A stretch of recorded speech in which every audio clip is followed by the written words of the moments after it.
We have an interesting topic, and also from an interesting speaker.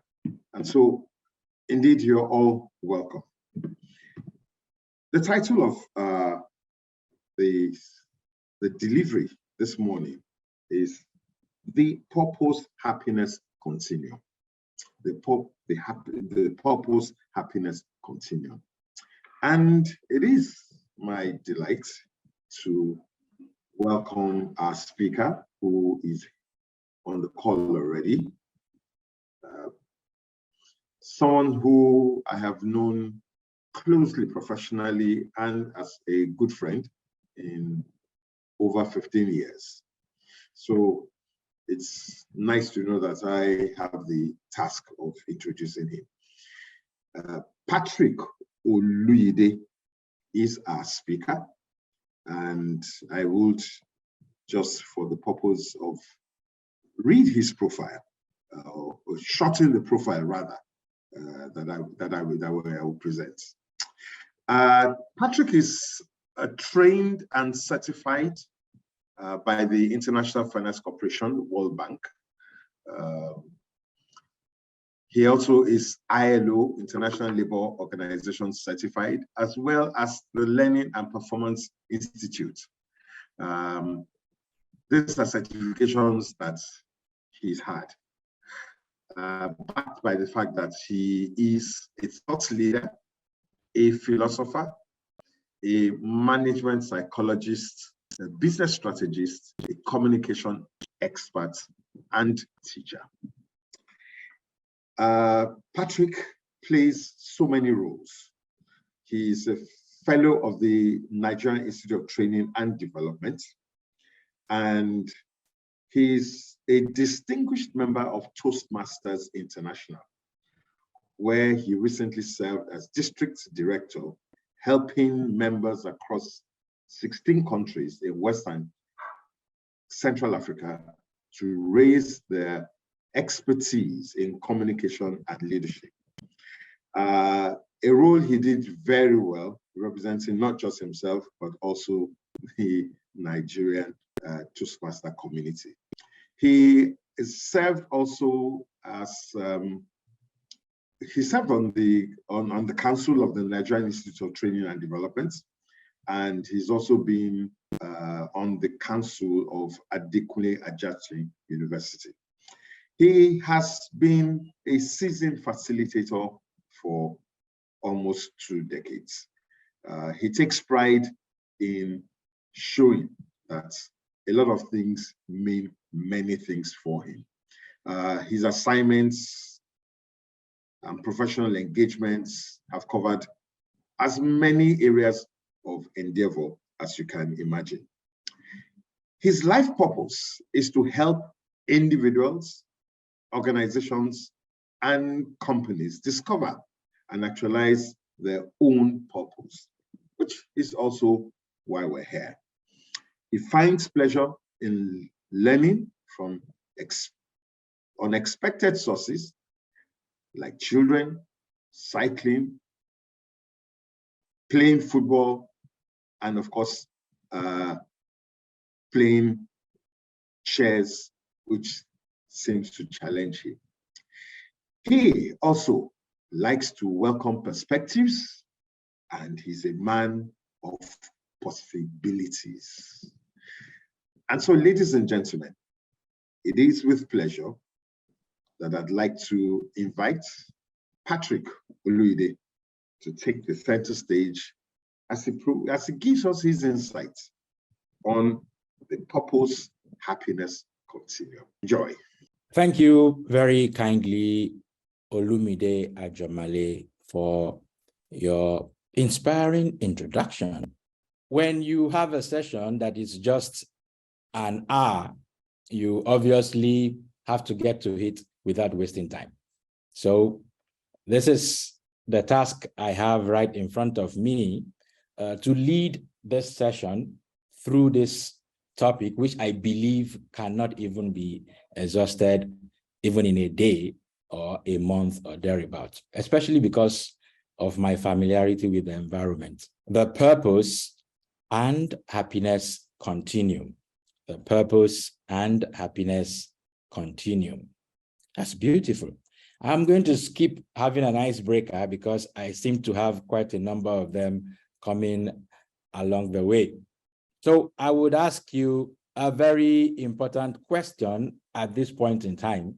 Please share with me in the chat room. When you saw this topic, what is actually the big question that it's popping up in your mind? The purpose, happiness, continuum. Continuum, yeah, it seems a little bit academic, but maybe we should use the word relationship or connection. The purpose, happiness, connection. What is this popping up in your mind?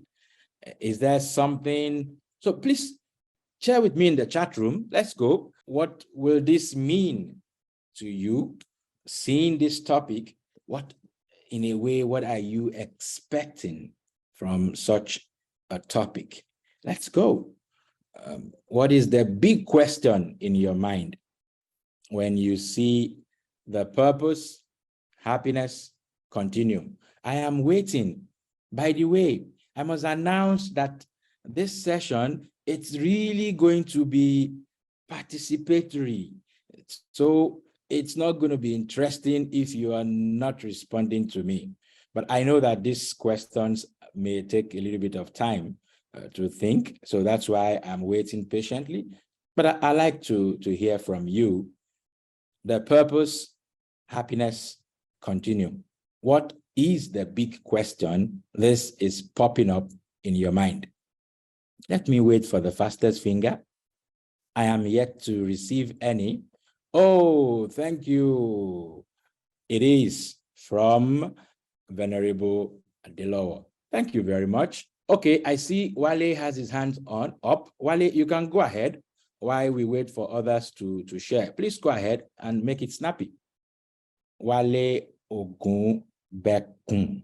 Okay, so while Wale is trying to come on, I see when you pursue and achieve. Oh, okay, please go ahead. Thank you very much for the privilege you've given us to join you today. Well, when we look at the situation in our environment in the last 12 months, it's been tipsy-turvy. But through it all, through thick and thin, we've been able to join you together to share in this exposition which you are giving to us. It's not as if we don't have problems. Problems are always there. But beyond the problems are the internal things that we appreciate in life, the contentment and the environment with which we mingle with most of the people on the platform this morning. It's through the grace of God that we are not consumed. It's by his grace that we are alive this day. Not in terms and quantum of resources that we have at our disposal, but the fact that that peace of mind, which surpasses all human understanding, always garrison our mind every second of the day. This country is tough for my brother, but through his grace, we've been able to survive and to see ourselves coming together to share knowledge and exhilaration of the past 1 year.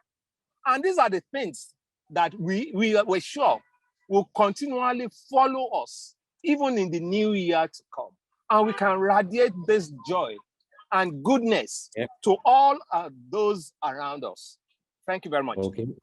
Thank you. Thank you very much, sir. I appreciate your insight and also sharing from the perspective of what is happening to the environment or in the environment. I will go ahead to read some of the messages or the feedback that I have in the chat room with respect to the question.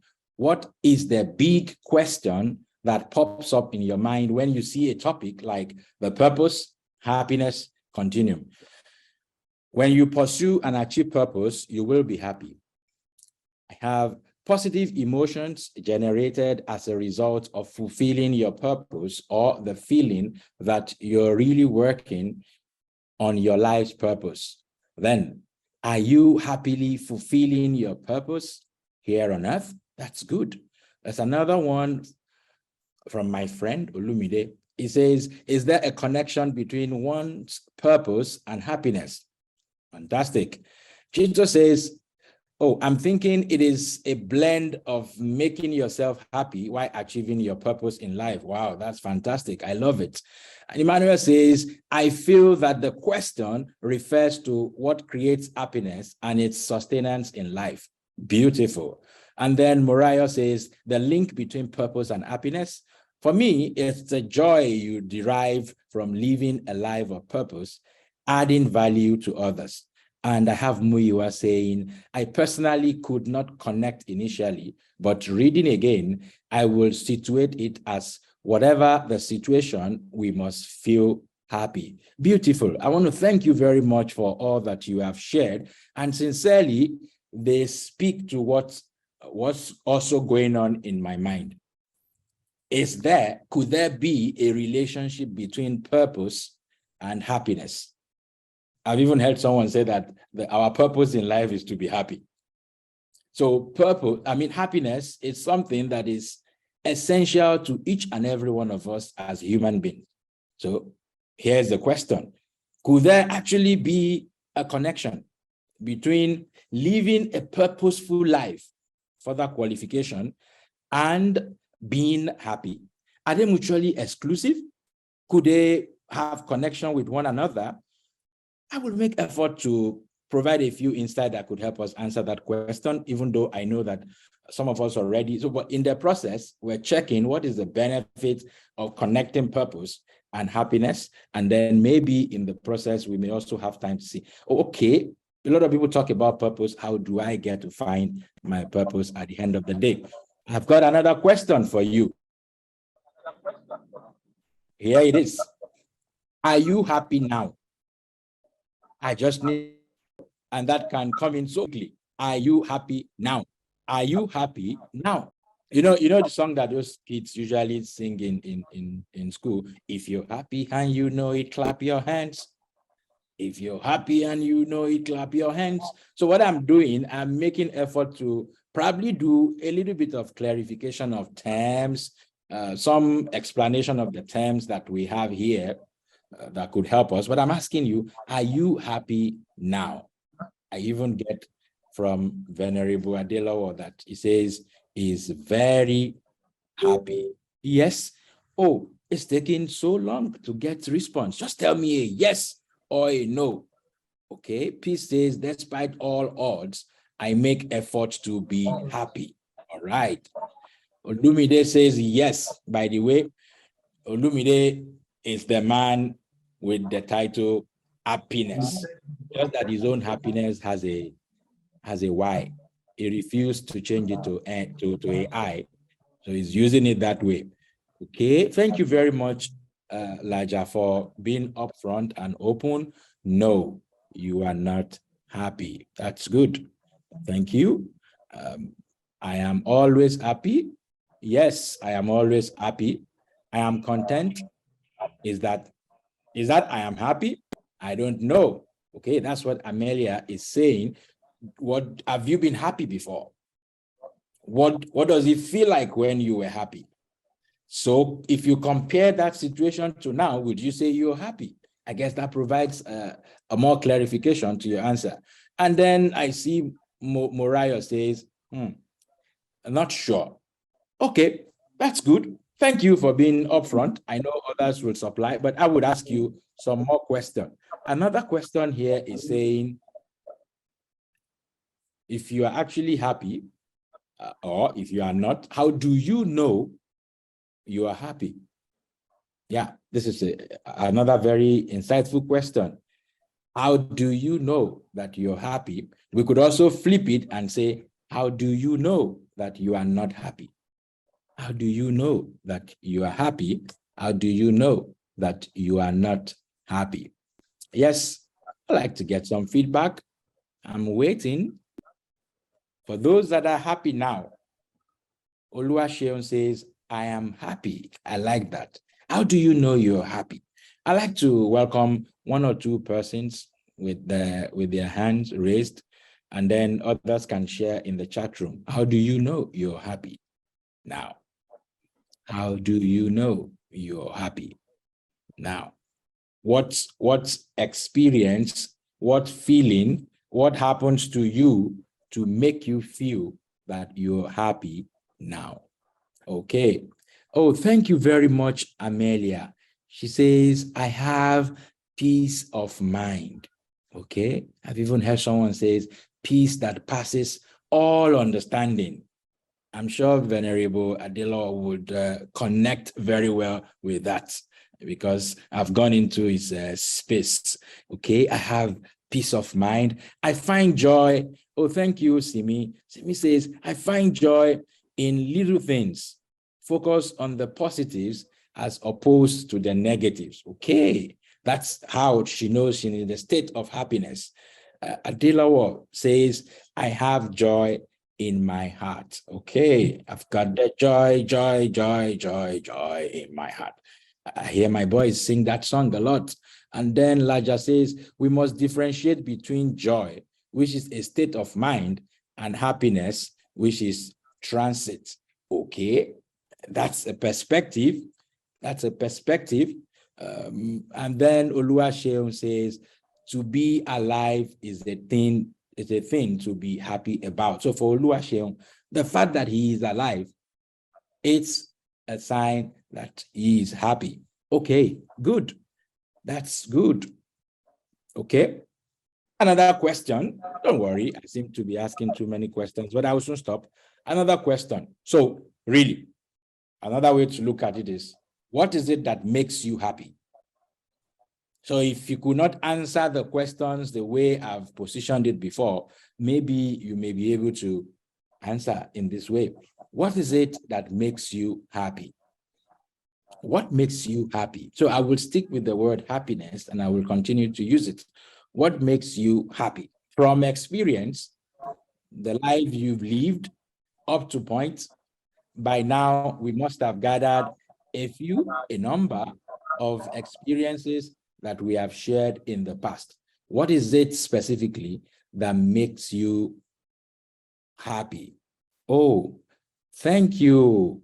I don't know your name, but I know you are using the Galaxy A22 phone, and you say you've been able to write here, I emit positive energy in the face of trouble or pleasure.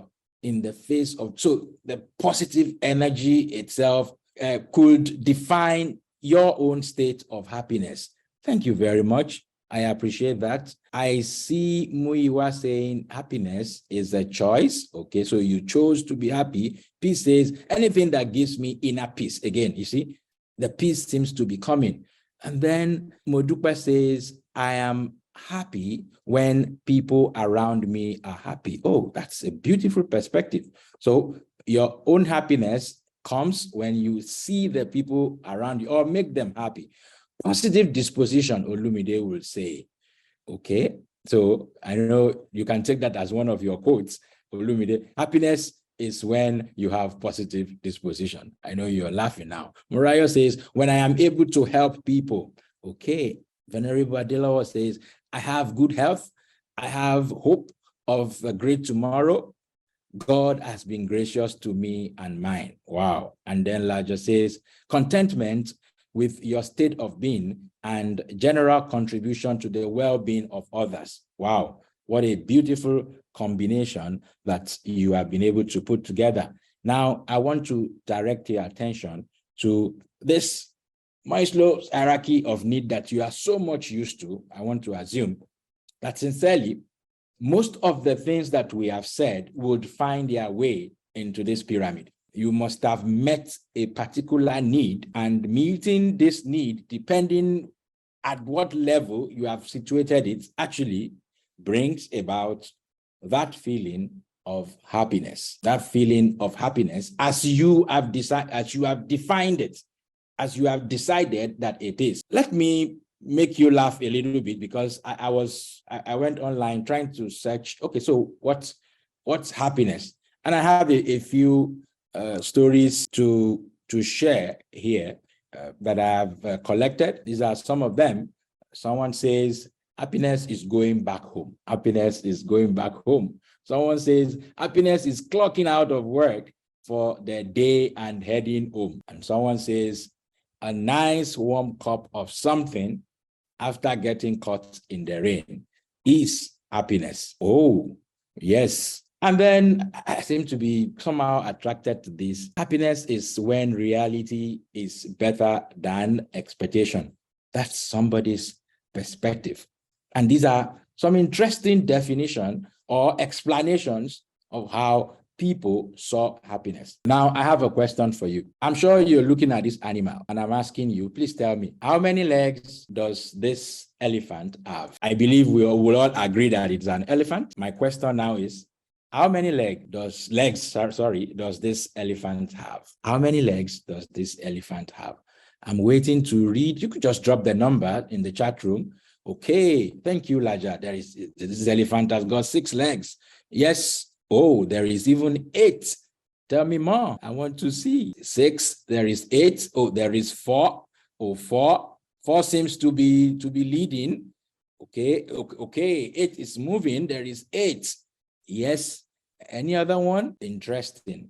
Okay, 4 legs. So thank you very much. Isn't it interesting that even adults, as we've grown up over the years to know that elephant has 4 legs.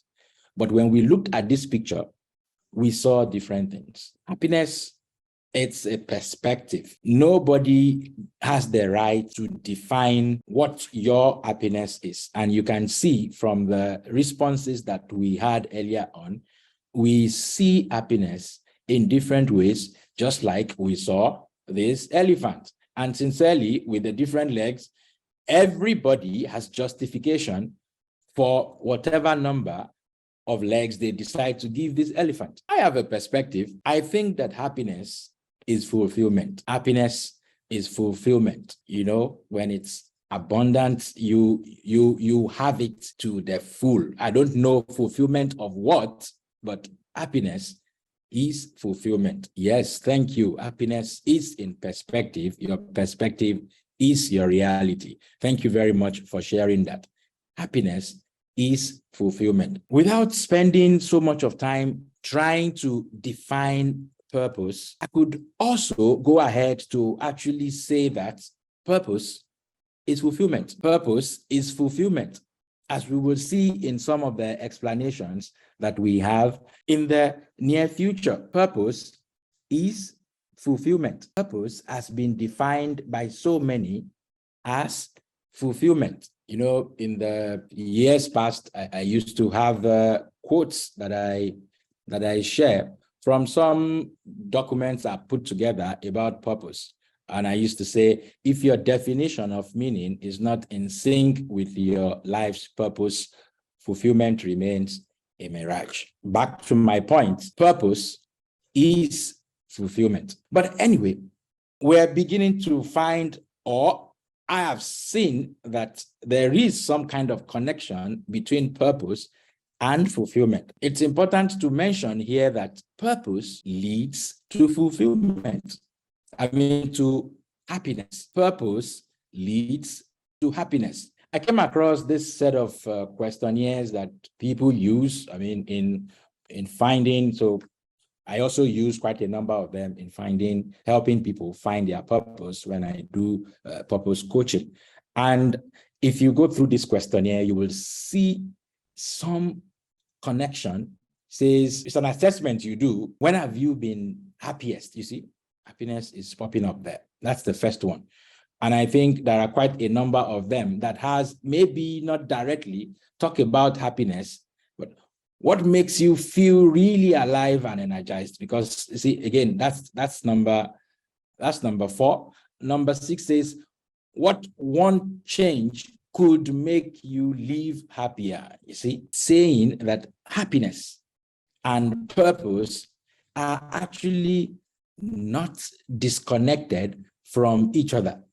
You could even look at them as 2 sides of a similar coin. I asked some artificial intelligence platform to help me answer the question, what are the examples of how living a purposeful life could lead to happiness?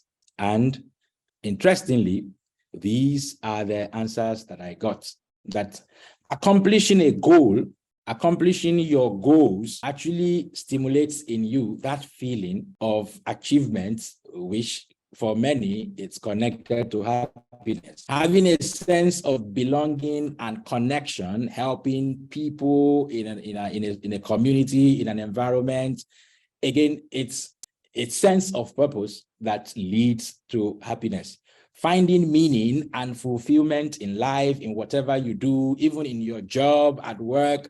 In the environment of psychology, you have conversations around internal motivation and intrinsic motivation and external motivations. And it has been proven that those guys who are motivated internally usually perform better even at work, because not that extrinsic motivation does not matter to them, but they find meaning, they find fulfillment in whatever they are doing, making a positive impact.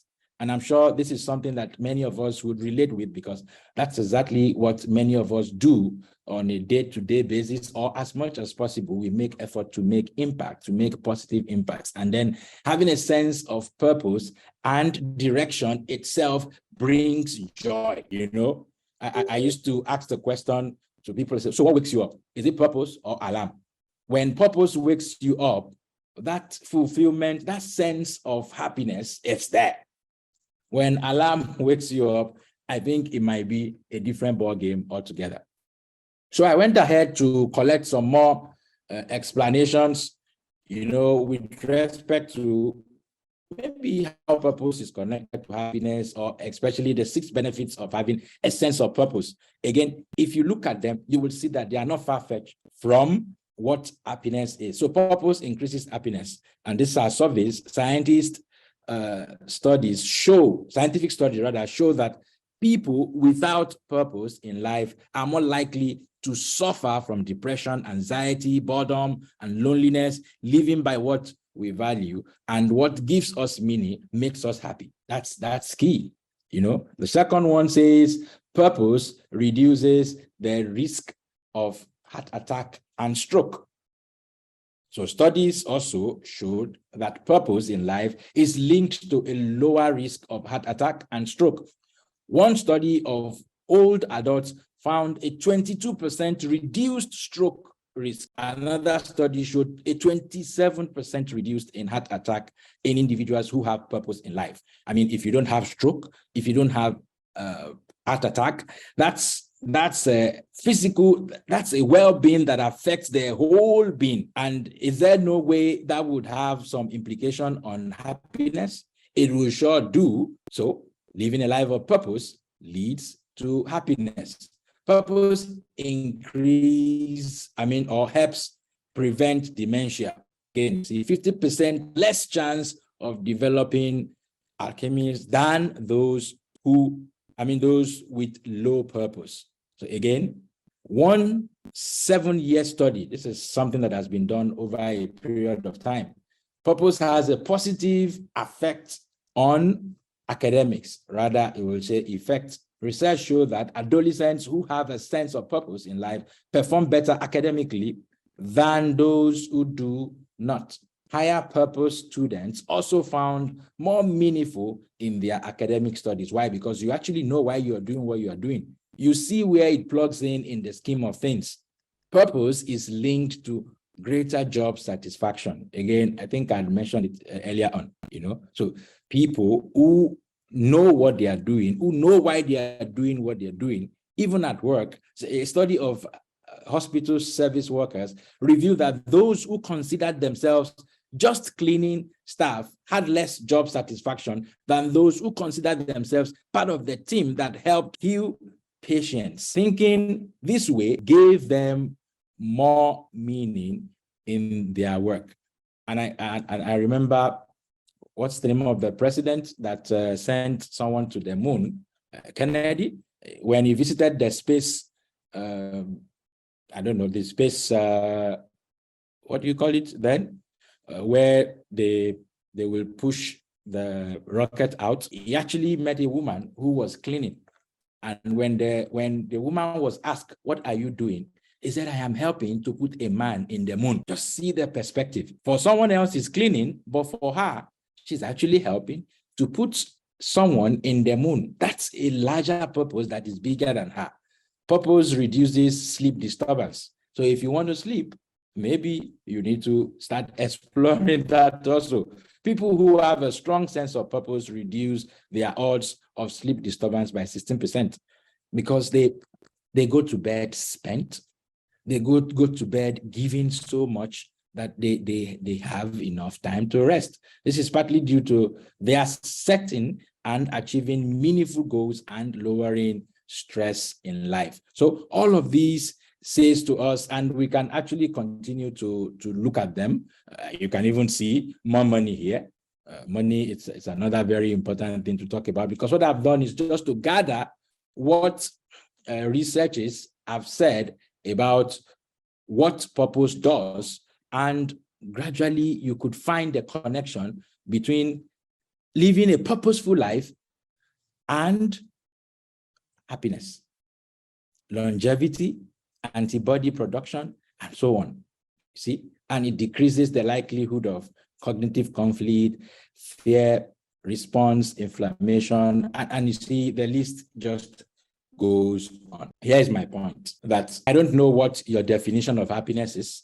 I also don't know what your definition of purpose is. But here is an explanation of where people could situate when they feel good or when they feel purposeful, and when they have the combination of both. When you are low on purpose and you are low on feel good, life is usually, it is void, no direction. It was Seneca that said it in 2 BC, that to a man that is bound to no port, no wind is favorable. No feel good, no purpose. But if you have a very high feel good, but very low on purpose, yeah, you call it the sweet life. But really, sweet life somewhere along the line do become boring. Just look at when you have so much purpose and then there is no feel good. The life is dry. But when there is a combination, again, that word is coming up again, fulfilled. Fulfilled life, combination of you feeling good, of course, whatever you're doing, whatever you're up to, making you feel good, and because you have a sense of direction and a sense of purpose. So getting a little bit more practical, some even explained, so they decided to explain happiness of being of these 3 types. So pleasure as a form of happiness, passion as a form of happiness, and then the last one, which is interesting, purpose. So this is syncing purpose and happiness together. Maybe you want to say they are 2 sides of the same coin. And what I find most interesting here is the fact that the better approach, it's beginning with purpose. Maybe that's why they said when the purpose or the value of something is not known, abuse is inevitable. Is it possible that any of us dropped, if the things that we relate with on a daily basis, they have purpose and we found purpose for them? Is it possible that we are just there without purpose? If something is certain, is the fact that everything that has existed has its purpose, has its reason for being. And if we don't know why, that's not the reason why it does not exist. Ignorance does not negate the fact that something exists. It only just says that we are not aware of it. So if I am not aware of the reason why I exist, it does not mean that there is no reason. It only means that most likely I am ignorant, because what has been established over time is the fact that, yes, everything that exists has a reason. In fact, let me make you laugh a little bit. I used to have I still have sorry. While we were growing up, I had a sister that she could cry for Africa. And, when someone just wakes up and just feels like crying, I don't know where she got that. So when we complain, my mom will say, we should leave her alone, that there is purpose for everything, and it's something that the bad person in your house does for you. It's a proverb, she says. But let me tell you how this played out on several occasions. My mom was a seamstress, so she makes clothes for people, and some of them actually owe her. So she will send us out to go get the money. But of course, when she sends someone like me, our recovery rate is usually very poor because I don't know how to do recovery. But when my mom deems your matter so serious to the extreme, and she sends that my sister, that money is coming home. What does she do? She'll get to your house and say to you, good morning, ma, good morning. She was very little then. Say, my mama says that you're owing her 5,000 naira. Is it true? When you say yes, and you're explaining, go tell your mama and so on, she will sit down there and begin to cry. She would cry her eyeballs out until you give her the money. And her recovery rate was 100% then. I'm telling you. So my mom used to say that, yes, she cries, but the fact that she cries has its own purpose. Just in a funny way, buttressing the fact that there is nothing, extremely nothing that exists or that is in existence that does not have a reason. The fact that we don't know it does not mean that it does not exist. So the real question is, what is the reason for my existence? If we have established the fact that purpose gives us happiness, and happiness is so critical to us as human beings, just see all of the things that we have discussed. If you are not happy, then what kind of life is it that you are living? Then it begs the question, how important purpose is. You know, I would say that purpose is actually I think Nigeria, we used to have what you call the coordinating minister. Is the center where everything that has to do with us is being coordinated. So these are the different kinds of quotients that we have. Of course, you use your quotients to manage the capitals that you have, because of course you have to develop the quotient to be able to manage the capitals that you have. Because so if we talk about intelligent quotients, it means that we have an intelligent capital, and then you use the quotient to manage it. If you talk about emotional quotients, that means you have to grow this level of acumen, this level of quotients, to be able to do what? To be able to manage your capital. So capital is like the raw gifts that we have, and sincerely, spiritual quotients, it's also part of it. And if I ask you here, how many of you actually thought, oh, spiritual, when this issue came up? Because most of the time, when the issue around purpose comes up, it's something that we hear most of the time in the religious environment, in church. Meanwhile, it's something that bothers and disturbs everybody on a daily basis. So your purpose is at the center of your spiritual quotient, the sense of meaning. So when we talk about spirituality, when we say you are a spiritual being, that's exactly part of what we're talking about, apart from the fact that you relate with an entity that is bigger than you. So in the spiritual quotient environment, or in the spiritual capital, or when we talk about spiritual, we're actually dealing with the connection between us and the reality that is beyond us. As a matter of fact, purpose is a reality that is beyond us, that we have been gifted to bring into fruition. So I want to believe somebody is asking the question at this point in time, what is my life purpose? And it's a question that comes quite a lot of time. You hear it, people ask it in different forms. Someone has defined purpose in life as having an aim or goal that gives us meaning and make a positive contributions to others. Okay, so this is important. The others factor coming in here. Our purpose is often our talents, skills, passions, and values in life. Having a sense of purpose guides our choices, fuels motivations, and gives us a clear path to follow. With our purpose, we inspire and educate others while we enjoy greater lives of satisfaction. And you can usurp that word satisfaction and put fulfillment there. So again, we're back to that word fulfillment. When you are fulfilled, if purpose is fulfillment and happiness is fulfillment, then purpose does lead to happiness. But if you're asking the question, what is my life purpose? Some professor in the University of Michigan was saying that, sorry, you are not just alone. There have been so many studies, more than 750 studies about the subject of purpose. and how it's being used in the environment of the behavioral psychology today, and so on. So the fact that you are looking for your purpose is nothing new. Rather, it's something that every human being worries about all of the time. It's something that every human being worries about all of the time. So our purpose, it's so key, it's so essential. I used to say that purpose cannot be cloned. It is not an inheritance. It is unique, to each its own. And I guess that's even part of what makes it more difficult. Why? Because we all don't share the same purpose. We all don't see life the same way.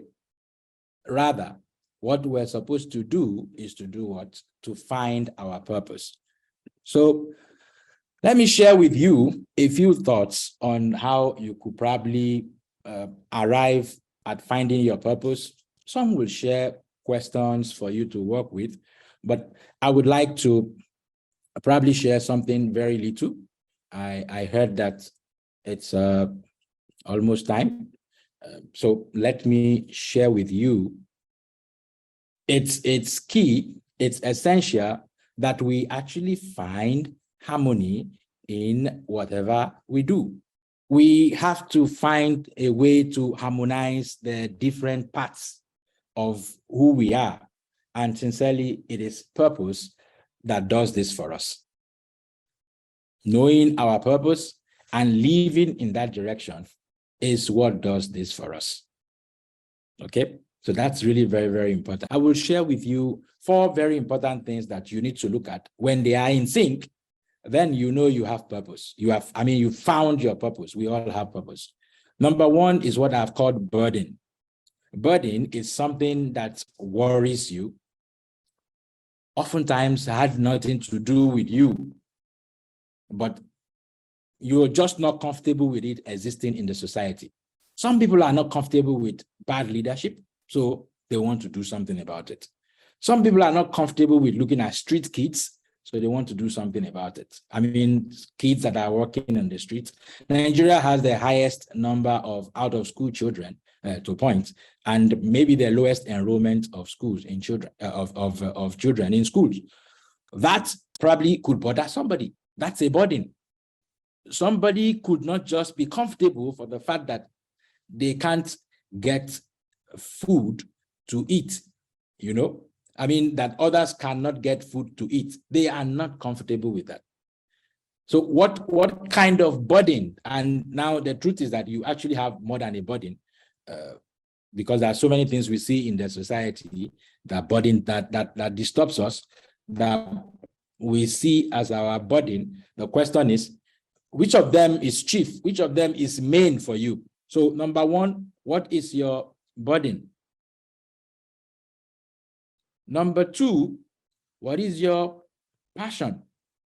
So passion is more like the fear. So are you passionate about doing something? So for instance, I just mentioned out of school kids. Many of us see it as a burden. We're not happy with it, but we don't feel like we have the energy, because passion is the fear that drives you. We don't feel like we have the energy to go ahead and do something about it. Or when we start doing something about it, we will not run out of steam. Even when there's fuel scarcity, you won't run out of steam. That's exactly what passion does to you. The third thing is your inclination. Inclination. What I call inclination are your tendencies, you know, because there's a lot of conversations around either we were born with nothing, or with talents, or we were tabula rasas when we came, whatever you want to put it. But I believe that we came with tendencies. Each and every one of us have our own tendencies. So what are your tendencies? So for instance, I'll give you myself as an example. My burden is I don't like an environment where there is no direction, where there is lack of purpose. It worries me. And over time, I've discovered that I actually have enough fuel, because I'm crazy, I'm passionate about helping remove purposelessness. Part of my inclinations, some of them even supported by maybe some tests that I have taken in the past and so on, shows that I am futuristic, I'm strategic. I like the long range thinking, which speaks to purpose. It's a gift. My ability to communicate also is part of it. And then the last thing you probably want to consider here is the need. The need, meaning where your burden meets with your passion and your inclination to solve a need for somebody, that is where purpose lies. Meaning, if you have a burden that syncs with a passion and an inclination and it is not needed by somebody, maybe you need to go back to sleep. You're not there yet. Some guy by the name Wallace Wattles wrote a book I read years ago, and I've always liked that book, The Science of Getting Rich. And he said in that book, he said, what you want is in the hands of other people, but they will not give it to you unless you give them something in exchange. That is value. When you give value to people sincerely, the border around, oh, where is money? When is money going to come? And so on. This is the economic engine room, the economic value of purpose. Of course, it is seen as a byproduct. It is only natural that when you solve problems, especially in the area of your purpose, because you will burn forever, you have resources, you have energy for it, people will come watch you burn. And when they watch you burn, it becomes so valuable that they don't have choice but to exchange something, to give you something. People who achieve purpose don't go hungry. So that's why I think I agree with the explanation that says the best place to begin is with purpose. That the best place to begin is with purpose. So do I know my purpose? Can I say that this specifically is my purpose? That's an important question to answer. But here is my advice as I bring this to a quick close. The choice is ours, whether to truly live for or merely exist is our call. But when we have purpose, when we live a life of purpose, we are truly living. And the first thing to find is yourself. The truth is that when we're talking about you finding yourself, you're actually your purpose. That's who you are. We achieve that stage of self-actualization when you become your purpose, what you are designed to be, because the energy that you would emit would be the radiant energy of the divine. I did mention earlier on that purpose is a topic that most likely you cannot exhaust in an hour. But I hope these few thoughts would have helped somebody in one way or another, and I will be glad to help more in the future.